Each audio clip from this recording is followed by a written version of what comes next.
എല്ലാവർക്കും നമസ്കാരം. പുതിയ വീഡിയോയിലേക്ക് എല്ലാവർക്കും സ്വാഗതം. നമ്മുടെ വൈദ്യുതി ബോർഡ് കുറച്ച് ദിവസങ്ങൾക്ക് മുമ്പ് സ്ഥാപനത്തിലെ ജീവനക്കാർക്കും അവിടെ പ്രവർത്തിക്കുന്ന ട്രേഡ് യൂണിയനുകൾക്കും ഒരു ചോദ്യാവലി വിതരണം ചെയ്യുകയുണ്ടായി. ആ ചോദ്യാവലിയിൽ സ്ഥാപനത്തിൻ്റെ പ്രവർത്തനങ്ങളുമായി ബന്ധപ്പെട്ട് ഉപഭോക്താക്കളുമായി ബന്ധപ്പെടുമ്പോൾ ഉണ്ടാകുന്ന പ്രശ്നങ്ങളെക്കുറിച്ചുമെല്ലാം സൂചിപ്പിച്ചിട്ടുണ്ടായിരുന്നു. അതിൻ്റെ തുടർ പ്രവൃത്തി എന്നോണം ഈ കഴിഞ്ഞ ഒക്ടോബർ മാസം 2-ാം തീയതി നമ്മുടെ രാഷ്ട്രപിതാവ് മഹാത്മാഗാന്ധിയുടെ 155ാമത് ജന്മദിനത്തോടനുബന്ധിച്ച് 2 മുതൽ 8 വരെ നീണ്ടു നിൽക്കുന്ന ഒരു ആഴ്ചക്കാലം ഉള്ള ഒരു ഉപഭോക്തൃ സൗഹൃദ സംഗമ പരിപാടി വൈദ്യുതി ബോർഡിൻ്റെ എല്ലാ ഡിവിഷൻ ഓഫീസുകളും കേന്ദ്രീകരിച്ച് നടത്തുന്ന ഒരു പ്രവർത്തനം ഇപ്പോൾ അത് എല്ലാ ഡിവിഷൻ തലത്തിലും നടന്നു വരികയാണ്.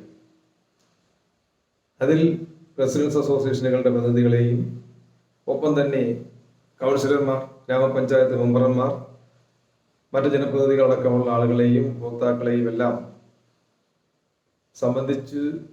സംബന്ധിപ്പിച്ചുകൊണ്ടുള്ള ഒരു പരിപാടിയാണ് ആസൂത്രണം ചെയ്തിട്ടുള്ളത്. അതിലൂടെ ഉപഭോക്തൃ സൗഹൃദ സ്ഥാപനമായി മാറാൻ വൈദ്യുതി ബോർഡ് ശ്രമിക്കുകയാണ് എന്ന് വേണം നമ്മൾ കരുതാൻ. നമ്മളെ സംബന്ധിച്ചിടത്തോളം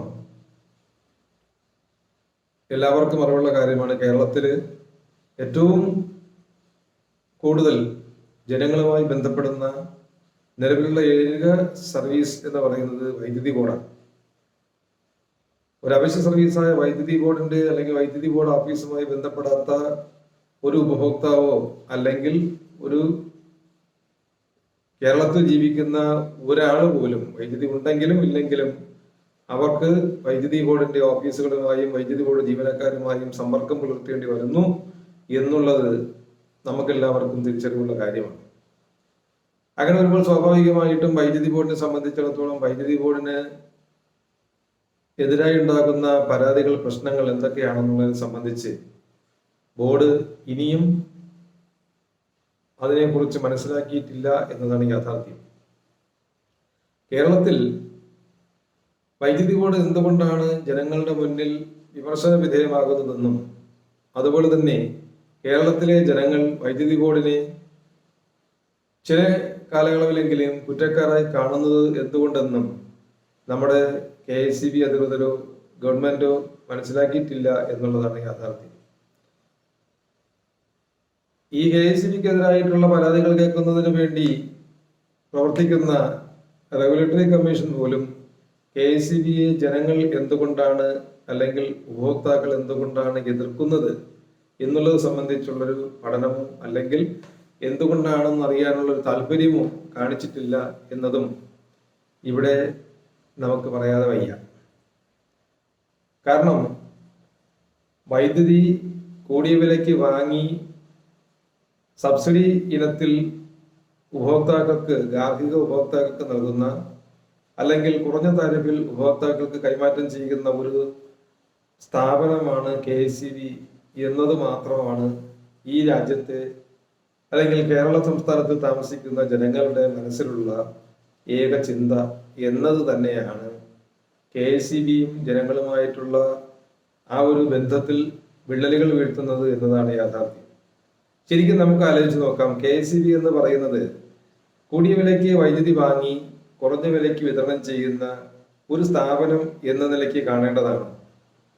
ഒരിക്കലും അല്ല എന്നതാണ് അതിന്റെ യാഥാർത്ഥ്യം. കാരണം വൈദ്യുതി ബോർഡ് അല്ലെങ്കിൽ Kerala state electricity board limited, അതിനു മുമ്പ് KSEB, Kerala state electricity board എന്ന് പറയുന്ന ഈ സ്ഥാപനം വൈദ്യുതി വാങ്ങി വിൽപ്പന നടത്തുന്ന ഒരു വ്യവസായമാണ്.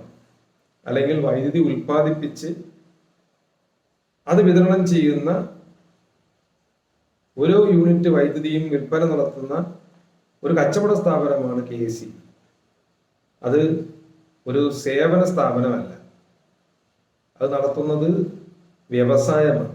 അപ്പൊ സ്വാഭാവികമായിട്ടും അത്തരത്തിലുള്ള ഒരു വ്യവസായത്തെ സംബന്ധിച്ചിടത്തോളം ഒരു വ്യവസായം നടത്തുന്ന ആൾ നിശ്ചയിക്കുന്ന വിലയ്ക്ക് അവർക്ക് സാധനങ്ങൾ വിതരണം ചെയ്യുന്നതിനുള്ള അവകാശം എല്ലാ കാലഘട്ടത്തിലും ഭരണഘടന അനുവദിച്ചു കൊടുക്കുന്നുണ്ട് എന്നുള്ളതാണ് യാഥാർത്ഥ്യം.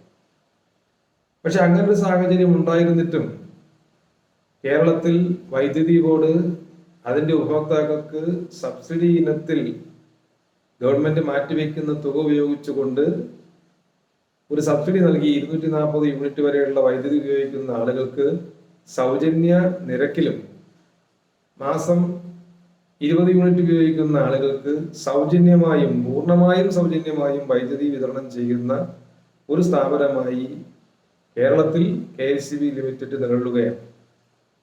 അങ്ങനെ നിലകൊള്ളുമ്പോൾ തന്നെ അതിനകത്ത് നമ്മൾ മനസ്സിലാക്കേണ്ട ഏറ്റവും സുപ്രധാനമായിട്ടുള്ള കാര്യം, വൈദ്യുതി ബോർഡിനെ സംബന്ധിച്ചിടത്തോളം ഉയർന്ന വിലയ്ക്ക് വാങ്ങുന്ന വൈദ്യുതി അത് വ്യാവസായിക യൂണിറ്റുകൾക്കും മറ്റു സ്ഥാപനങ്ങൾക്കും വ്യാപാര സ്ഥാപനങ്ങൾക്കും വാണിജ്യ സ്ഥാപനങ്ങൾക്കും നൽകുന്നതിലൂടെ ഉണ്ടാകുന്ന ആ ഒരു വരുമാനത്തിൽ നിന്നുമാണ് ഇത്തരത്തിൽ സാധാരണക്കാരായ ജനങ്ങൾക്കുള്ള വൈദ്യുതി സൗജന്യം നൽകി നിലനിൽക്കാൻ ഈ വൈദ്യുതി ബോർഡിന് കഴിയുന്നത് എന്നുള്ളത് നമ്മൾ മനസ്സിലാക്കണം.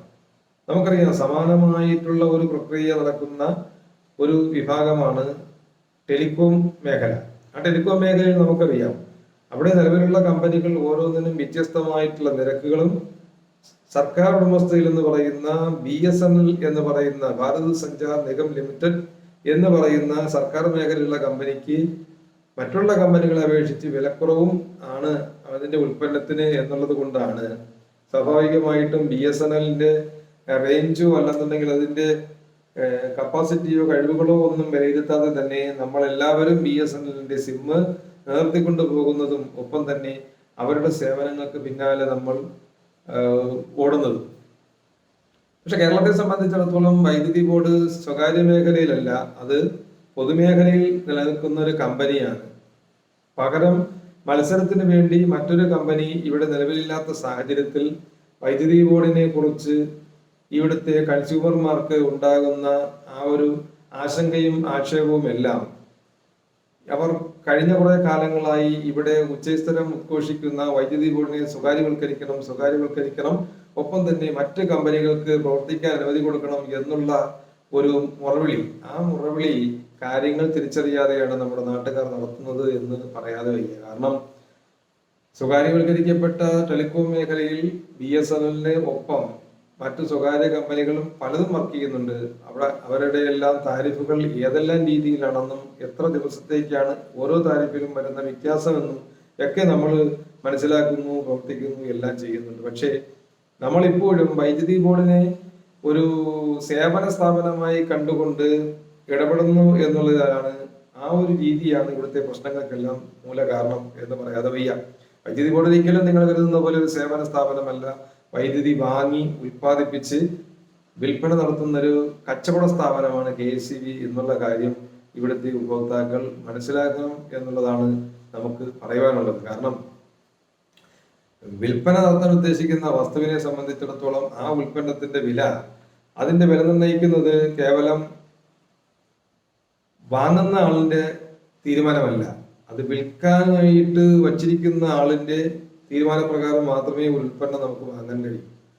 നമുക്ക് വിലപേശാൻ കഴിയും, പക്ഷേ എങ്കിലും നമ്മൾ പുറം ലോകത്ത് പുറം വിപണിയിൽ കച്ചവടം ചെയ്യുന്ന ഒരു കച്ചവടക്കാരിൽ നിന്നും നമ്മൾ സ്വാഭാവികമായിട്ടും വില പേശി വാങ്ങാൻ കഴിയും. പക്ഷേ കണ്ണാടിക്കൂട്ടിൽ ഒരു ഹോൾസെയിൽ മാർട്ടിൽ അല്ലെന്നുണ്ടെങ്കിൽ ഒരു മാർജിൻ ഫ്രീക്കകത്തിരിക്കുന്ന അല്ലെങ്കിൽ ഒരു കടയിലിരിക്കുന്ന സാധനത്തിന് ഒട്ടിച്ചിരിക്കുന്ന വിലയുടെ അപ്പുറത്തേക്ക് എടുക്കാൻ പാടില്ലെങ്കിലും ആ വില വരെ അവർക്ക് വാങ്ങാനുള്ള അധികാരം കടക്കാർക്കുണ്ട്. MRP എന്ന് പറയുന്നത്, അതിന് മുകളിലോട്ട് വാങ്ങാൻ അധികാരമില്ലെങ്കിലും MRP, അതായത് താഴോട്ടോ MRP വരെയോ വിൽപ്പന നടത്താനുള്ള അവകാശം ആ സ്ഥാപനം നടത്തുന്ന ഉടമയ്ക്കുണ്ട് എന്നുള്ളത് നമ്മുടെ ആളുകൾ ഓർമ്മിക്കണം എന്നതാണ് നമുക്ക് പറയുവാനുള്ളത്.